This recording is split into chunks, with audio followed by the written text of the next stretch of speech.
천국 가려면 착해야 되냐 아니면 교회 다녀야 되냐? 구원을 받는다는 가장 중요한 핵심은 우리가 하나님과 격리된 관계냐, 하나님과 연결된 관계냐가 제일 중요한 거고, 착한 일을 한다고 하나님과 연결되는 게 아니라 우리가 하나님의 존재를 승인하고 그분의 백성으로 내가 살겠다라는 결단이 있어야 되는 거죠. 근데 대형 교회가 우리나라에만 그렇게 유독 그렇게 번성하는 이유가 뭐라고 추측해요? 경제개발 5개년 하면서 사람들이 다 시골에서 서울로 올라왔는데 그 시기가 한국의 엄청난 전도 집회, 그다음 국가적 차원에서 사실은 유신 취재 때 기독교 행사들을 전폭적 지원하고 지방에서 서울로 올라와서 이제 갈 데 없었던 외로웠던 많은 사람들에게 교회가 상당히 좋은 안식처가 되고, 원래 기독교가 북한에 70%가 있었거든요. 해방되고 거의 대다수 사람들이 남한으로 내려오면서 기본적으로 기독교인들이 확 늘었습니다. 그러다 보니까는 흥미롭게도 이제 각 교파마다 올인을 해서 전도를 했고, 그게 한 10여 년, 20년 지났더니 그런 이제 메가처치들이 이제 생겨나요.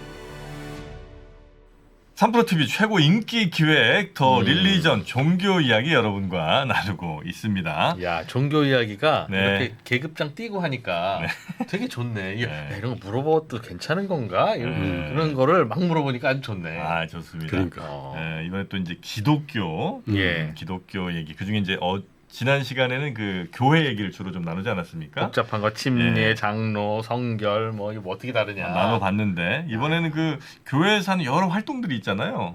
예를 들면 저 헌금 걷어가는 거, 걷어 간다니 드리네.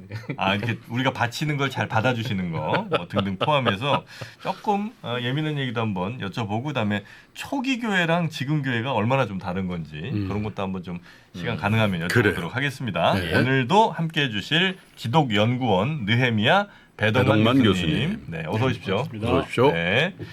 자, 교회는 특히 이제 개신교 위주로 오늘 좀 여쭤보도록 하죠. 네, 개신교의 참 큰 교회가 전 세계에서 거의 그 신도수로는 단일 교회로는 제일 큰 교회들이 우리나라에 막 있기도 하죠. 네, 그렇습니다. 네, 여의도 순복음이에요. 거기가 엄청 크잖아. 지금은 아마 바뀐 걸로 알고 있는데 더 큰 교회가 있어요? 네, 라틴 아메리카에 있다고. 우리나라가 아니고 라틴 아메리카. 라틴이면 거기 저 천주교 아니에요, 거기는? 거기도 개신교회들이 큰 교회들이 많이 그래요? 생겼습니다. 근데 여의도 순복음교회들이 쪼갰기 때문에 옛날 교세를 여러 교회로 이제 분할을 했기 때문에 예전보다는 이제 지금 여의도 순복음교회 자체로는 이제 작아졌죠. 여의도 순복음이 쪼개졌어요? 네, 거기에 이제 뭐 거기에 제자 교회 뭐 이런 교회들로 지역별로 교회를 이제 분할을 했습니다. 그래서 많이 인적 분할을 좀 한 모양이에요. 네, 그래서 이제 전체 사이즈는 이제 여의도 순복음교회 자체는 이제 굉장히 큰데 줄어들었죠. 그래도 뭐 몇십만 명. 근데 대형 교회가 우리나라에만 그렇게 유독 그렇게 번성하는 이유가 뭐라고 추측해요?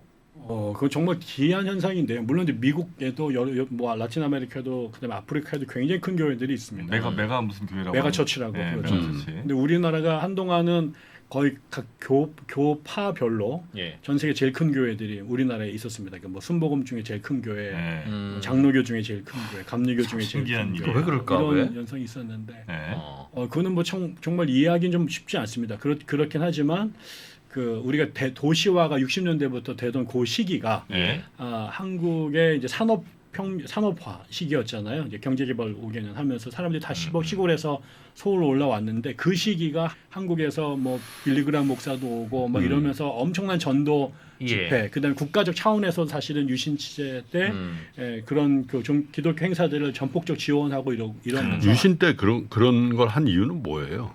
뭐 여러 가지 이제 미묘한 것이 있지만 한편으로는 기독교인들이 상당히 그 민주화 운동하면서 박해를 받았잖아요. 그게 이제 WCC나 이런 걸 통해서 세계 많이 알려졌습니다. 뭐 무니카 목사님 감옥에 간다든가 그러면서 한국의 종교가 탄압받는다는 인상이 컸을 때 정치적 차원에서 기독교가 정부가 반기독교적이지 않다, 반종교적이지 않다라는 것을 이제 세상에 보여줄 수 있는 절호의 기회였죠. 왜냐하면 거기 빌리그람이나 빌 브라이트 같은 세계 유명한 목사들이 와서 집회를 했기 때문에 그때 정부가 이렇게 전폭적으로 밀어주고 후원했던 것. 그래서 그때 이제 한 10여 년 가까이 한국 교회가 전도에 엄청나게 열심히 했는데 그게 아까처럼 사람들이 서울로 대거 몰린 경우 일단 뭐 표현이 그렇습니다만 어장이 많이 늘어난 거죠. 그리고 거기에 이제 기독교를 믿기에 좋은 환경들이 사회 각지에서 벌어지고 또 교회도 6.25 때 원래 기독교가 북한이 70%가 있었거든요. 네. 그게 이제 그 해방되고 53년 사이에 거의 대다수 사람이 남한으로 내려오면서 그렇죠. 일단 종교 자유를 위해서. 그렇죠. 기본적으로 기독교 인구가 확 늘었습니다. 네. 그리고 그 사람들이 이제 남한에서 다시 교회를 개척을 하면서 전후에 그다음에 산업혁명, 산업화 기간 동안에 엄청나게 전도를 열심히 한국 교회가 했죠. 네. 그게 이제 지방에서 서울로 올라와서 이제 갈 데 없었던 외로웠던 많은 사람들에게 교회가 상당히 좋은 안식처가 되고 공동체가 되면서 폭발적으로 기독교가 늘었는데 그러다 보니까는 흥미롭게도 이제 각 교파마다 올인을 해서 전도했고 그게 한 10여 년, 20년 지났더니 그런 이제 메가처치들이 이제 생겨나게 되죠. 보통은 네. 집에서 멀면 굳이 거기까지 안 가고 유사한 다른 교회를 가기 때문에 이른바 메가처치들이 잘 안 만들어지는 건데. 네. 근데 우리는 이사 가도 막 2시간씩 버스 타고 다니던 교회를 다니니까 이걸 한번 모인 교인들은 줄지는 않고 새로 이사 오면 계속 늘어나니 메가처치가 되는 거잖아요. 그 다른 나라 처음에는 우리 한 1,000명, 영락교회 한 6,000명 정도 모였을 때 우리나라 제일 큰 교회였거든요. 60년대. 연합교회도 대표적으로 이북에서 내려온 분들이 만든 교회죠. 거기는 뭐 1년도 안 돼 1,000명 모였다고 하더라고요. 네. 근데 소위 말해서 이제 10,000명 단위가 되면 메가처치라고 이제 보통 부르는데 그 메가처치는 뭐랑 연결이 되냐면요. 신도시 개발과 마이카 시대랑 연결이 됩니다. 그래서 지하철과. 신도시에 아까처럼 젊은 20대, 30대의 중산층, 그다음에 고학력층 사람들이 이제 여기저기 생긴 신도시에 쭉 모였고, 네. 그다음에 그러니까 거기 갑자기 인구가 늘어났죠. 거기에 이제 유학파 목회자들이 거기 교회를 개척을 합니다. 그래서 그 사람들이 맞는 수준의 설교와 문화를 가진 교회들을 열었을 때 이 친구들이 전에 다니던 교회에서 이쪽으로 옮긴 왜냐면 거기는 자기네 맞는 수준의 설교, 그다음에 콘텐츠가 자식들의 다르니까. 교육, 그다음에 이제 또 하나가 이제 아까 마이카입니다. 그렇지 않았을 시대에는 동네 교회를 다녔는데 각각 자가용이 생기면서 1시간 정도 내에는 자기가 원하는 교회를 찾아갈 수 있도록 된 거죠.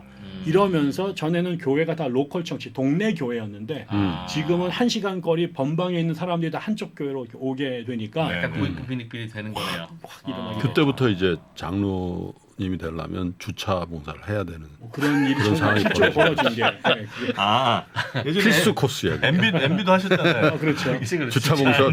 아, 네. 신도들이 필수 모이니까. 실제로 대형교회 그 굉장히 중요한 일입니다. 네. 아 그- 주차 관리가 동네 민원이 들어오니까. 예를 들어서 몇만 명 교회가 되는데 네. 주차장 기껏해야 1,000대 몇천 대 안 될 그렇지. 거 아니에요. 이게 시간 되면 빨리 들어가고 나가는 빨리빨리 게 빠져줘야지. 보통으로 어려운 일이 아닌데 이거 정말 아주 시스테매틱하게 잘 해내야 되거든요.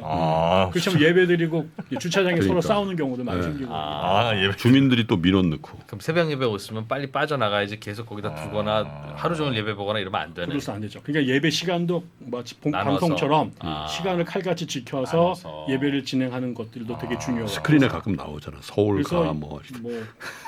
큰 교회들은 예배 큐시트가 있습니다. 아 그래요? 그 시간 맞춰서 진행을 해야 그 다음 순서가 넘어가는데 엉키지 않고. 문제가 없으니까. 아 그래요. 그렇습니다.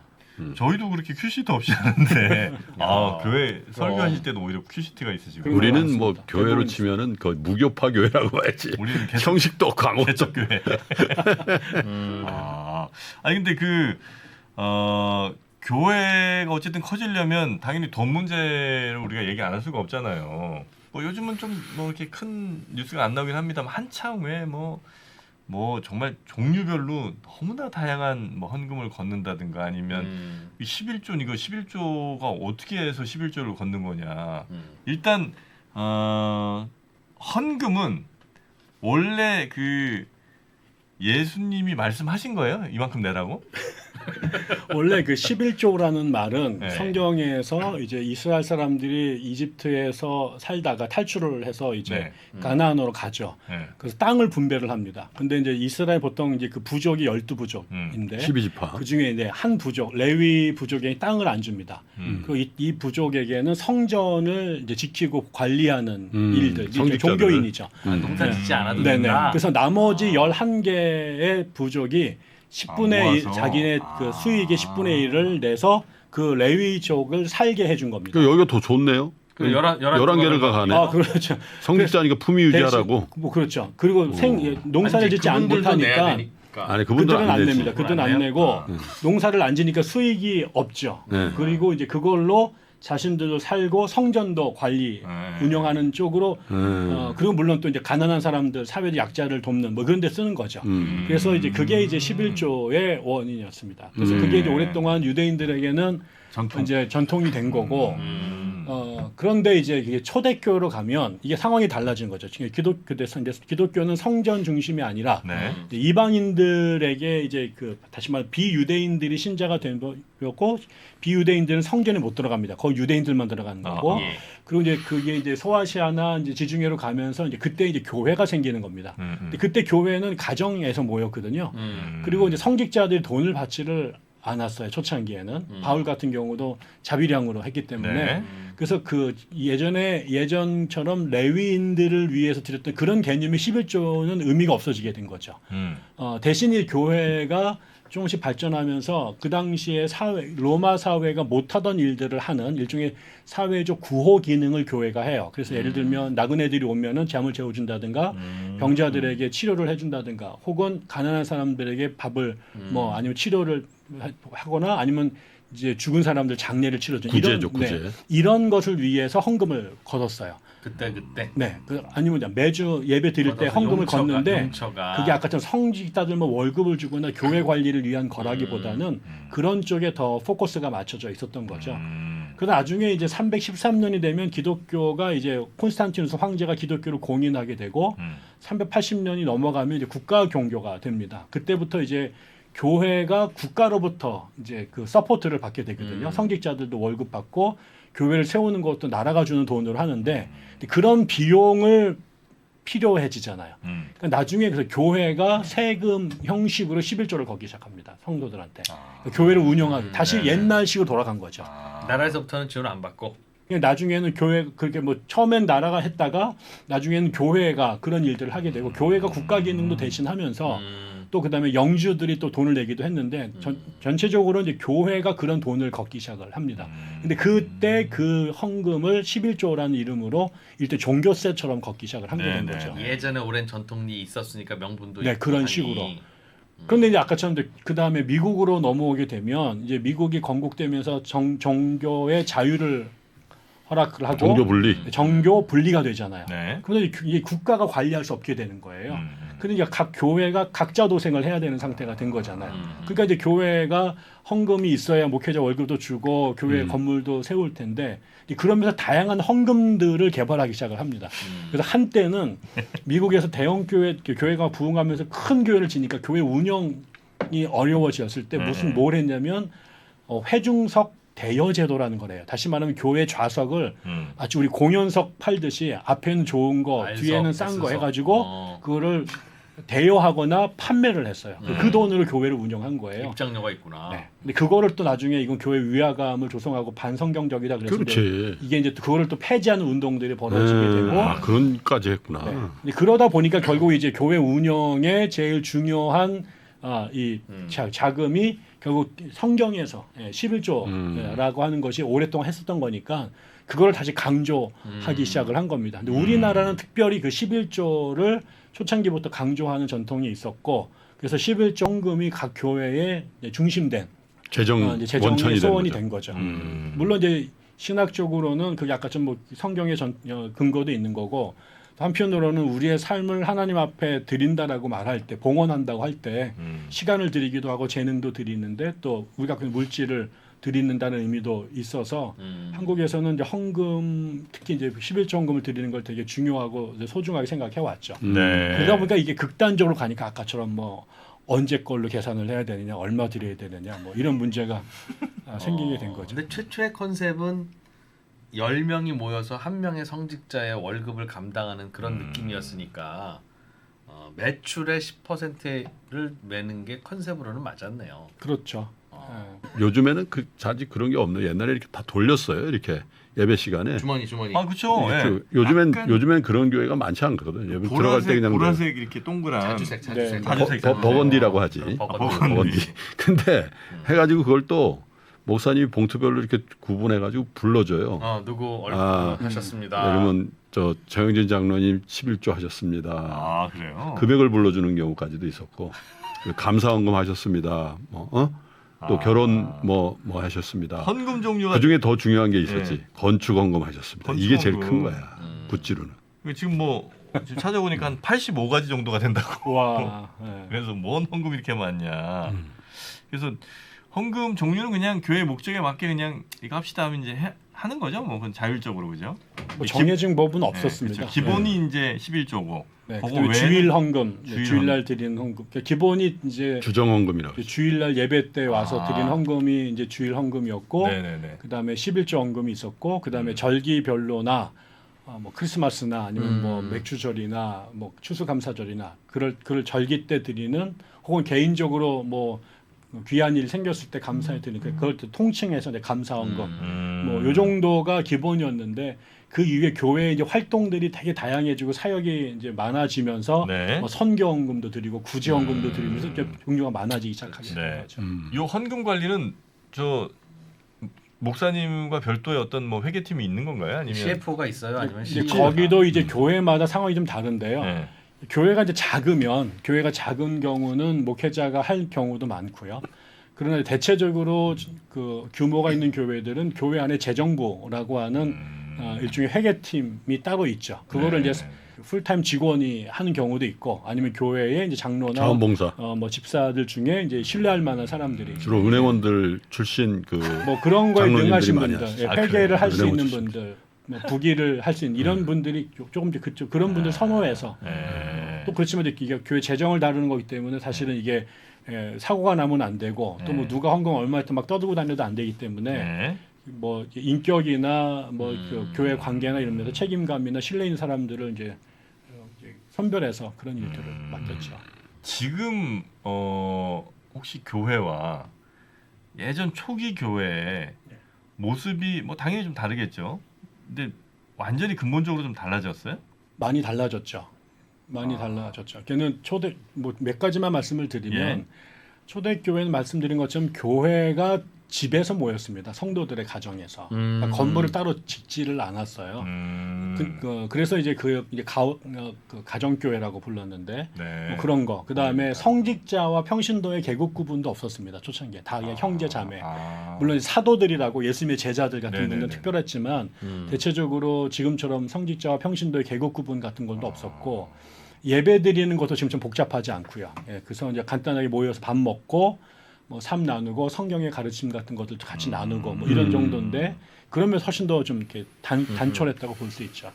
그리고 이제 사회와의 관계 같은 경우도 기독교인이 되면은 해야 될 일과 하지 말아야 될 일들 중에 되게 중요한 것들이 아까 뭐 예배를 주일날 드린다든가 뭐 구제하고 전도하고 이러는 것도 같은데 특이했던 거는 그 당시 로마 사회가 이제 그 군인들이 지배하던 그런 사회였거든요. 네. 근데 초기 기독교인들은 평화주의자였습니다. 그래서 일체 전쟁이나 폭력이나 군대에 가지 않았습니다. 그래서 군인들은 교회 받아들이지 않았고 들어오려면은 제대해야 되거나 이런 면에서도 이제 사회하고 아주 분명한 차이점 같은 것들이 있었죠. 그게 이제 박해를 받는 이유도 됩니다. 그런 것들. 그런 것들이 이제 지금의 교회와는 따라가기가 되게 어렵죠. 지금은 근데 이제 상당히. 가끔 말씀 듣다 보니까 요즘 교회인데도 그 초기의 모습을 지향하는 뭐 작은 교회들이 좀 있긴 한 것 있습니다. 같네요. 있어. 그 있습니다. 성전도 안 짓고 네. 뭐 헌금도 안 받고 뭐 이러는 교회들도 그걸 내세우는 교회들이 있던데요. 있죠. 예. 예. 계속 교회사에서도 있었습니다. 그런 정신을 지키려고 했던 사람들 아주 소규모이긴 하지만 근데 하다 보면 잘 안 되죠. 또 잘, 운영도 해야 되고. 잘 어렵죠. 어렵죠. 아까처럼 그 현실적인 문제들이 있잖아요. 예. 그러니까는 초대교회가 그러니까 뭐 이게 좀 일종의 역사적 아이러니라고 할 수 있는데 네. 그런 초대교회 예수 공동체가 지금 같은 교회로 뭐 그냥 무조건 타락해서 온 게 아니라 현실에서 보면 평신도들 다 먹고 살기 힘들고 그런데 교회 일 볼볼 또 누군가가 전업하는 사람이 필요할 수밖에 네, 없었던 네, 것도 네. 있고 또 그냥 똑같이 성경 공부하는 것만으로는 성경을 제대로 이해할 수 없으니까 신학을 전문적으로 공부하는 사람이 또 필요했고 또 나중에 사람들이 많아지니까 집에서 못 모이니까 공공 건물이 필요하기도 했고 또 운영하려니까 또 돈이 필요했고 이러면서 이제 교회도 이제 진화해 온 거죠. 역사적 성경 속에서. 근데 사람들이 점점 늘어나려면 그냥 뭐 교회가 너무나 좀 홀리해서 갈 수도 있지만 이게 사람들을 서로 좋은 말씀, 복된 말씀 전해주시면서 커뮤니티도 좀 살아나고. 이렇게 전도가 좀 되는 거잖아요. 네네. 전도의 방법도 참 뭐 다양하게 있긴 하겠습니다만 이렇게 역이나 뭐 이런 주요 공공 이런 장소에서 뭐 노래를 많이 하시기도 하고 네. 혼자서 또 이렇게 높이 뭐 하나 이렇게 만들고 나가셔서 좀 큰 소리로 이렇게 뭘 하시기도 하잖아요. 네. 불신죠? 전도 방법에 대한 뭐 가이드라인 같은 건 없습니까? 이것도 사실은 이제 개신교가 갖고 있는 장점이기도 하고 맹점이라고 생각하는데요. 네. 그게 이제 카톨릭처럼 모든 교회를 통제할 수 있는 중앙 집권이 집권적인. 없어요. 권력이. 그러니까 이게 개 교파들별로 쪼개져서 나갔고 그들만의 교단들을 세웠고 또 그게 또 개교회를 가면 또 교단의 통제를 받는 데도 있고 안 받는 데도 있고 이러다 보니까 이제 교회마다 진짜 그 뭐 전도만 하더라도 전도에 대한 개념이나 전도하는 방식이나 이것도 목회자나 교민들이 어떤 사람들에 따라 천차만별입니다. 예를 들면 저희 교회는 절대 제가 그런 거 안 시키거든요. 근데 어떤 교회는 제가 그거 안 하는 거에 대해서 아주 뭐라 그러는 분도 있어요. 왜 목사가 돼서 그런 거 안 하느냐. 그래서 마치 이렇게 우리 노방전도라고 그러는데 길거리에서 그 전도하는 것이 기독교인의 사명처럼 생각하시는 분들이 계세요. 그 신념으로 그렇게 하시는 건데 그거를 사명으로 생각하시고 그걸 또 잘하시는 분들이 계세요.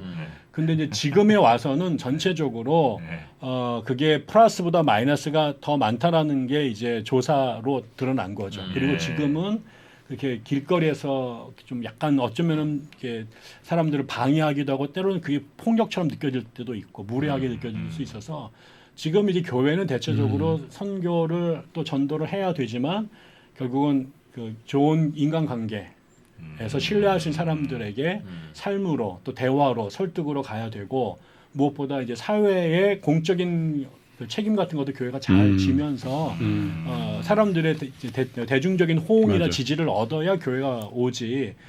교회가 실제로 사회에 이렇게 눈살을 찌푸리게 하는 일들을 이렇게 대놓고 하면서 교회에서 예수 믿어라 이러면 사람들이 그거는 근데 안 그게 하니까. 왜 그렇게 됐을까? 예전에는 저 50년대, 60년대, 70년대 들어보면은 그때는 제 생각에는 교회가 굉장히 계몽주의, 이 후진적이고 낙후된 지역을 뭔가 이 계몽해야 된다라는 그런 것들하고 딱 결합이 되면서 교회에 나오면 굉장히 선진적인 그런 시스템 그리고 교회가 굉장히 저 낙후돼 있고 막 가난한 사람들을 구제하고 막 이런 활동이 워낙 많았어가지고 그게 되게 충만했던 것 같아요. 한국 교회가 처음에 세워지면서 학교 처음 세워서 아이들 가르쳤고 병원 세워가지고 치료해줬고 그러니까. 사회복지 시설 그 전통이 다 있었던 거죠. 그게 있었던 거죠. 그러니까 이제 또 독립운동도 다 그 사람을 주도해서 했고, 그러니까 사회적인 이미지가 매우 좋았고요. 교회가 마을이 하나 세워지면 마을 자체가 바뀌고. 새로워지는 이런 경험이 있었기 때문에 뭐 하나님을 믿냐 안 믿냐 하는 문제는 그 다음에 그러다 보면 이제 하나님도 믿게 되는 것들이고. 근데 지금은 이제 그런 것들이 이제 국가의 기능은 대부분 넘어갔고요. 거기다 또 교회가 이제 뭐 계속 매스컴에서 좋지 않은 얘기들이 터져 나오게 되니까 사람들에게도 교회 이미지가 별로 안 좋고 또 그다음에 또 이제 문화도 바뀌었죠. 개인들이 이제 누구를 집에 들이거나 또 이것도 되게 그렇죠. 쉬운 일이 아니고 또 사람들에게 자기 사생활을 침해당하는 것들을 견디지 못하는 시대도 됐기 때문에 그래서 상황이 바뀌었으니까 이제 전도하는 법도 바뀌어야 된다라는 게 이제 사실 신학자들이나 목회자들이 다 대부분 인식을 하는데 네. 이런 것들을 계속 이제 귀담아 되지 않고 옛날 하던 방식대로 계속 고집하시는 통제가 안 되시는 그들만의 또 길을 가시는 분들이 계셔서 네. 또 이거를 또 누가 뭐라고 그럴 수도 없습니다. 교회 안에서는 뭐 그거를 우리가 법으로 규제할 수도 교회법을 할 수도 없고.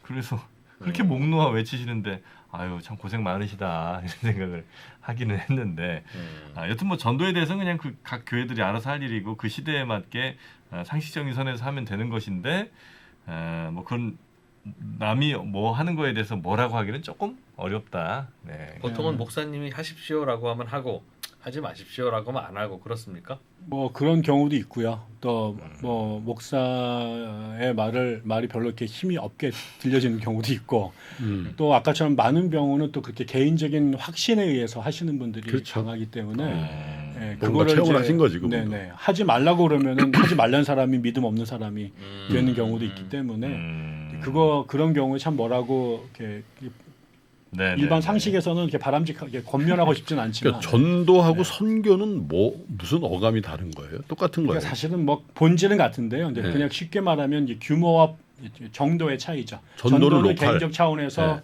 지역에 사는 일들이고 선교는 해외에 가서 하는 일이라고 규정을 하는데 꼭 그렇게 말하기는 좀 어렵습니다. 그래서 이제 전도와 선교가 같은 말에 다른 표현으로 쓸 수도 있고요. 선교가 더 큰 그 좀 더 범주가 넓고 네. 다양하고 전도는 이제 좀 더 개인적 차원이나 네. 협의의 지리적 범위 차이에서 제가 만약에 이제 정프로를 자 교회가자 이렇게 만약에 하면은 정프로를 선교했다고 얘기하면 좀 어색한다는 거죠. 뭐 그렇죠. 그런 전도, 경우에 바로 전도. 전도라고 얘기를 네. 근데 일본에 가서 나고야에 사는 누구한테 똑같은 얘기를 하면 그건 선교고. 네. 그것도 약간 좀 규모 있게 가야 되는 거 아니에요? 선교는? 그게 범위가 좀 더 어감이 그럴 넓고 뿐이지. 그다음에 개인적으로 그 기독교의 네. 도리를 전하는 거를 전도인데 음. 그거를 포함해서 다양한 방식으로 뭐 외국으로 간다든가 아니면은 뭐 그 외국인들이 지역으로 한다든가 네. 노동자들이 한다든가 이런 것들을 선교라고. 그걸 전도라고도 볼 수 있는데 네. 네, 그 규모와 범위가 확대되면 선교라고 부르는 경향이 아. 있죠. 어쨌든 비종교인들 혹은 뭐 개신교인들이나 비기독교인들에게 이야기할 때는 당연히 이런 질문들을 많이 하실 것 같아서 아마 제작진도 이 질문 좀 넣은 것 같은데 예를 들어 정말 현생에서 죄를 많이 진 사람들이 그 예수님 믿으면 천국 갈 수 있나 이런 건 이제 물어볼 거 아니에요. 이 기독교 궁금하지. 베이스가 없는 사람들 같은 경우에는 그거 물어보면 뭐라고 답을 해주십니까?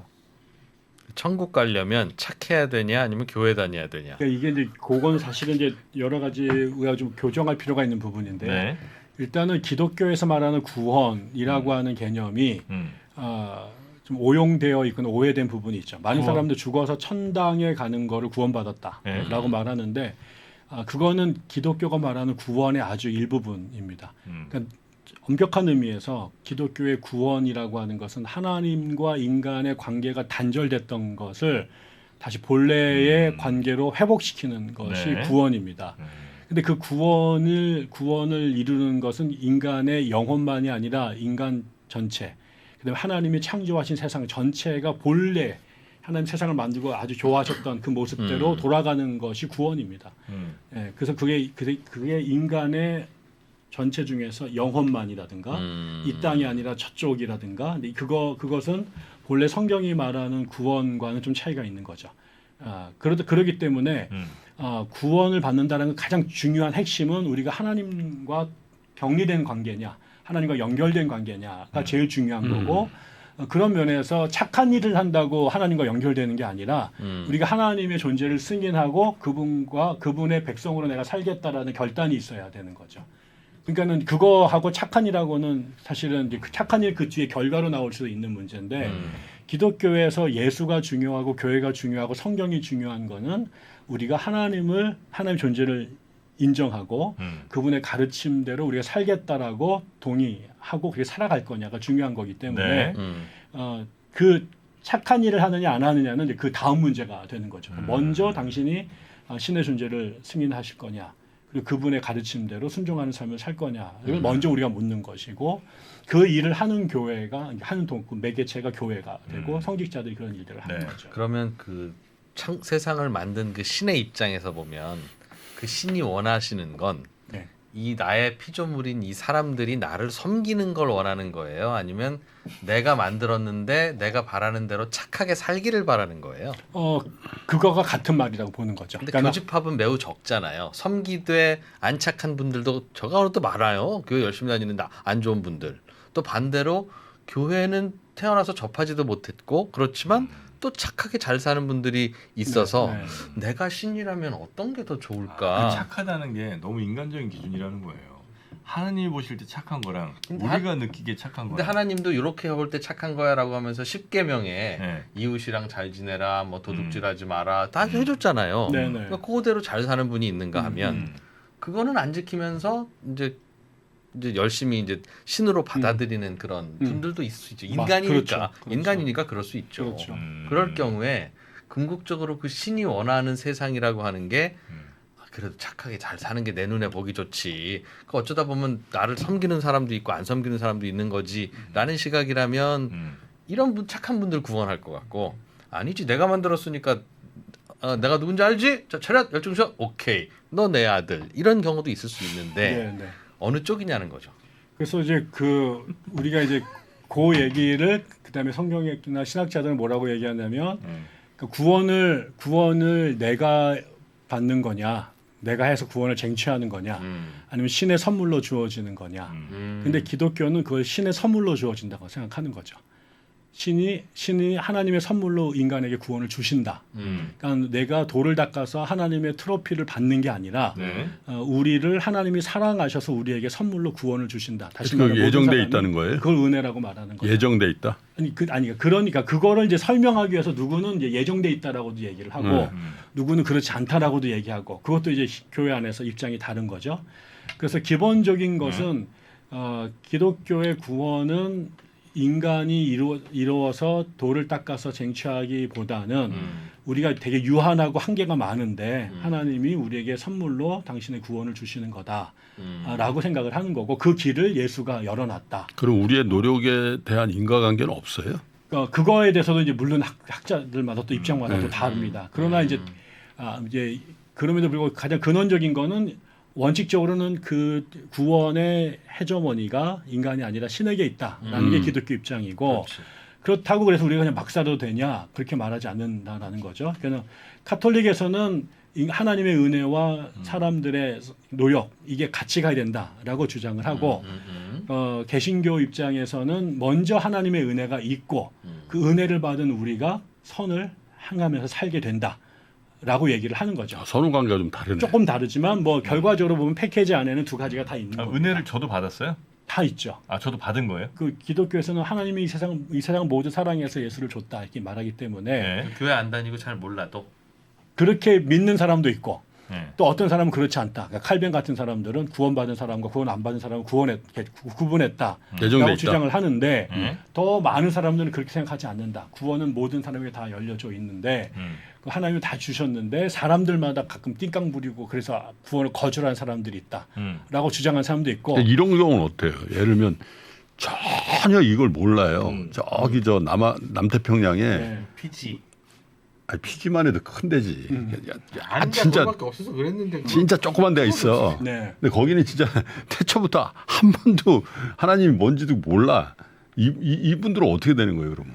그러니까 이제 아까처럼 이게 매우 재미있는 얘기인데요. 그래서 어떤 교파의 주장에 의하면 아까처럼 날 때부터 지옥 갈 사람과 천당 갈 사람이 결정돼 있다라고 말하는 사람들에게는 그리고 그러기 위해서는 예수를 믿는 사람만 천당 간다 이렇게 말하는 사람들에게는 그런 분들은 지옥 가는 거죠. 그렇지만 얼마나 억울해. 또 다른 사람들은 너는 그렇게 생각하지 않아. 하나님은 우리의 생각을 넘어서서 당신이 만든 모든 사람들 다 궁극적으로는 다 천당으로 이끌 거야. 라고 믿는 사람도 있어요. 그런 신학자들도 있었고. 그런 사람들에게는 그런 분들 이제 다 마지막에 다 그곳에서 만나는 거죠. 그럼 교파에 따라서 그 의견이 달라요. 달라요. 되게 중요한 의견이었는데. 네. 그래서 이제 그것이 교회가 신학적으로 교회가 분리되게 된 이유가 된 거죠. 그러면 이런 거는요.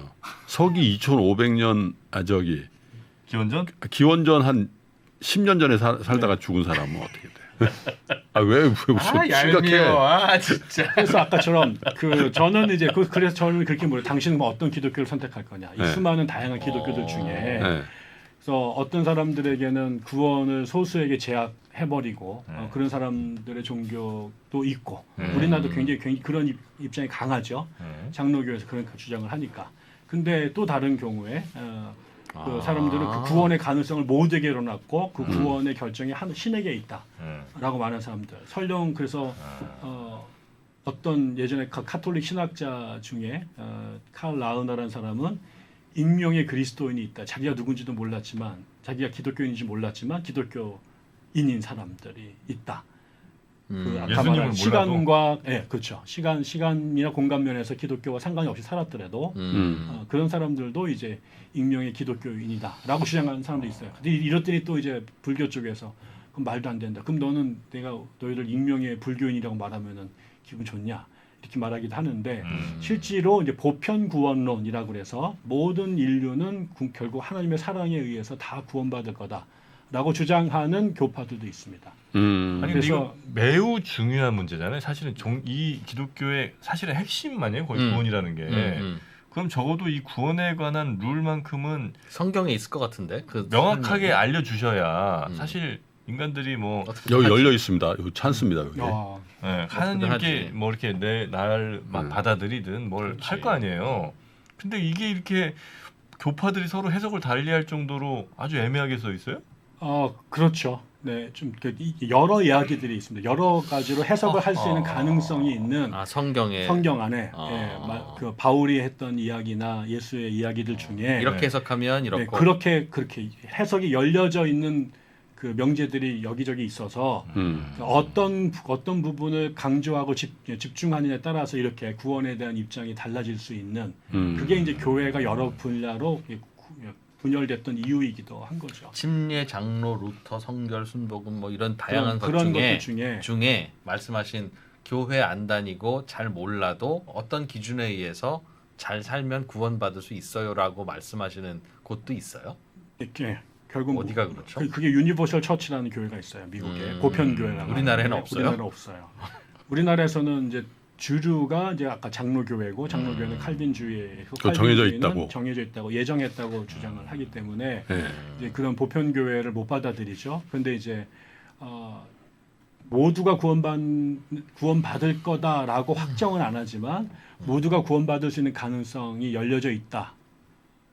조금만 인간이 결정하기에 따르지만 예. 결과적으로 그 문을 다 열어놨다라고 주장하는 그룹들이 있고 문 자체를 이쪽은 닫아놨다라고 얘기하는 그룹들이 있는데 저는 개인적으로는 만약에 구원을 나에게 맡기면 뭐 제가 저를 보더라도 어쨌든 참 잘 믿는 것 같기도 한데 어쨌든 왔다 갔다 하기 때문에 나에게 구원의 결정권이 있다면 내가 과연 구원받는 삶이 될 수 있을까라는 의혹도 있고 내가 누군가의 구원을 결정하는 권한이 있다면 나의 편견이나 나의 그 편협된 기준이 누군가에게는 그 구원의 티켓을 발부해주고 누구에게는 꼴배기 싫어가지고 닫을 수 있는데 적어도 성경이 말하는 우리 하나님은 정의롭고 그다음에 공평하시고 그다음에 사람들의 겉모습만이 아니라 속 마음까지 살피시는 분이라면 그분에게 결정권을 맡겨놓는 것. 네. 그렇다면 굉장히 많은 대다수의 사람 그래서 자기의 독생자인 예수를 우리를 위해서 희생 제물로까지 내어놓으실 수 있는 분이라면 그분이 생각하는 구원의 범주나 방법이 우리가 생각하는 것보다는 훨씬 더 넓고 신묘막측할 그리고 거다. 훨씬 더 깊고 훨씬 더 완벽할 거다라는 거죠. 그래서 저희들이 해야 될 일은 구원의 길이 모든 사람들에게 열려져 있다. 그리고 우리가 얼만큼 그 하나님의 뜻에 맞게 살아가는 것이 결국 나나 사회에 얼마나 좋은지 그리고 나랑 종교가 다르거나 혹은 내가 알고 있는 역사 시간 밖에서 살았던 다른 시대 사람들의 경우에 그들의 운명이 어떻게 되는지 우리는 알 수 없지만 우리가 해야 될 일이 있다면 하나님 저들에게도 만약에 나에게 구원이 허락됐다면 나에게 허락된 그 구원을 저들도 누릴 수 있도록 하나님 도와주십시오 라고 하나님께 간청하는 것 그게 우리가 해야 될 일이 아닐까. 그 많은 사람들이 천당에 가면 그 천국의 세상이 맨날 교회에 모여가지고 예배드리고 찬양하고 그렇겠지. 그거 아니라는 거지. 뭐예요 그럼 거기서? 이 세상이라는 거죠. 하나님 신이 만든 이 세상에 우리가 모든 천하 만물들이 자기가 만들어져 있는 이 세상에 숨 내쉬고 사랑하고 애기 낳고 우정 쌓고 일해서 생산하고 그 세상 그것이 원래 모습대로 지금처럼 살인하거나 죽이거나 그럼 또 그러지 하나의 말고 그 세상이 또 거기 있는 거예요? 이 세상을 그렇게 회복시킨다라는 이 세상을 그렇죠. 그러니까 사후가 아니고 그것이 죽은 다음에 기독교는 그 부활이라는 걸 또 얘기를 해서 그 역사가 또 다음에 이어지지만 그 이어진 건 지금 이 불완전했던 우리가 꿈꿨던 행복한 삶 샬롬이라고 말하는 그것이 깨어져서 약자들이 짓밟히고 사자들이 어린 양을 잡아먹고 이런 것들이 사라지고 원래 같이 공존하면서 원래 하나님이 지었던 세상의 그 질서와 생명력을 온전하게 회복하는 것 그걸 구원이라고. 만약에 그렇다면 난 그 대단히 실패한 사업이라고 봅니다. 길게 보면 6,000년 전부터 혹은 짧게 봐도 2,000년 이상을 그 사업 하셨잖아요. 근데 단 한 번도 그 세상이 이루어진 적이 없잖아요. 그 정도 6,000년 실험하셔서 못했을 정도면 안 하는 게 맞다고 봅니다. 저는. 그 사업을 설계 미스야 내가 보기에 조물주의 설계 미스야. 아니, 그동안 얼마나 많은 사람들이 죽어나가고 전쟁에 기아에 질병에 이렇게 고생을 많이 했는데 그 정도 시켰음에도 불구하고 만약에 아직까지 못한 거라면 전 적어도 뭐 예를 들어 한 기원후 한 150년쯤 그때 이제 완벽한 그런 세상이 만들어졌으면 그래 오케이 그 정도 고생했지만 예수님 오시고 한 150년 후에 이렇게 딱 됐지 그러면. 근데 그게 아니고 너무 길었다. 2000년 동안 그 수백억 사람들이 죽어가면서도 여전히 못한 거라면 그거는 나는 못하는 사람이거나 그렇게 할 이유가 없다. 어떻습니까? 그 부분에 대해서 어떻게 해석합니까? 저는 물론 그게 되게 기독교인들에게는 그 종말의 신앙이라는 이름으로 그 때를 기다려 온 건데 그거에 대해서는 지금 뭐 말씀하신 것처럼 그런 그 고민과 뭐 실망 이런 것들이 교회 안에 분명히 있어요. 예, 떨어져 나간 사람도 있고. 그러나 또 한편으로는 그 세상을 기다리면서 현실의 장애와 싸워왔던 사람들이 지금까지 인류의 역사를 정글로 갈 수 있는 세상을 붙잡아 왔고 야만으로 가는 세상을 극복해 오는 그 맨 앞에 그 사람들이 있었다라는 거죠.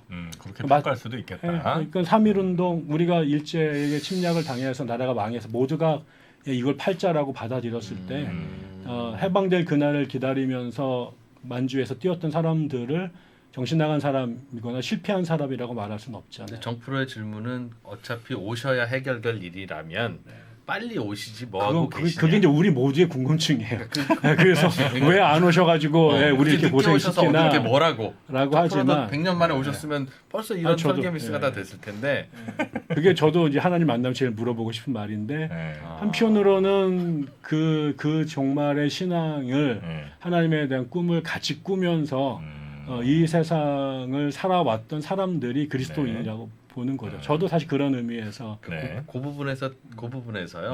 대체로는 오셔야 해결되는 건데 해결되러 오실 거라면 빨리 오셨을 것이다라는 게 매우 합리적인데 그러나 어떤 이유가 있을 거야. 그래도 기다려야지의 부류와 이게 설명이 안 되는데 그런 분이 없으시니까 안 오는 거지라고 선택할 수 있는 거는 이제 사람의 머릿속에서 결정되는 건데 과학적 합리적이라면 이런 이유가 발견되지 않다면 일로 가는 게 합리적이지 않은가.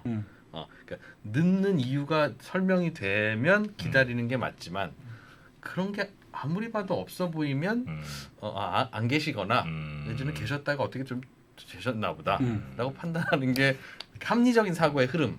그렇죠. 그분의 큰 뜻이 있겠죠. 또 여기서 또 인간이 뭐 헤아릴 수 도와주려고 그랬더니 아니 보니까 많이 열려 있네. 요즘 힘들어. 아니 많이 열려 있어. 왜냐면 지금까지 이슬람하고 저 불교 나갈 때는 매우 즐기더라고. 막 지식의 향연 막 즐기더니 이 기독교 딱 오니까 굉장히 보니까 많이 열려 있어. 내가 보니까. 이해할 수가 없습니다. 거의 열려 있다. 거의 다 왔다. 거의 다 온 거야. 내가 거의 다 그랬잖아. 왔다. 집 보러 오는 분들 중에는 아유 집 좋네요 잘 봤습니다 하고 가는 분이 있고 그럼 안 사. 자꾸 수도꼭지 알아보고 아유 물살이 왜 이래부터 이렇게 트집 잡는 분들이 있는데 대체로 트집 잡는 분들이 이 집에 관심 그 집을 있는 분이야. 살려는 그 집을 분이 사. 살려니까 자꾸 트집 잡는 거지. 거의 다 왔습니다. 아시겠죠? 네, 거의 다 왔어. 내가 보니까. 자 그러면 우리 저 교수님 저 거의 다 왔으니까요. 교수님 다음 시간 진짜 다음 시간에 해결해 주세요. 네, 다음 시간쯤에는 제가 본 정프로 10년 이상 봤는데 이렇게 요즘 이렇게 힘든가 봐. 이렇게 악유하는 걸 처음 봤어. 자, 그럼 교수님은 다음 시간에 마지막 정프로 설득에 한번 나서시겠습니다. 네, 오늘도 대단히 고생 많으셨습니다. 네, 고맙습니다. 진짜 고생하셨다.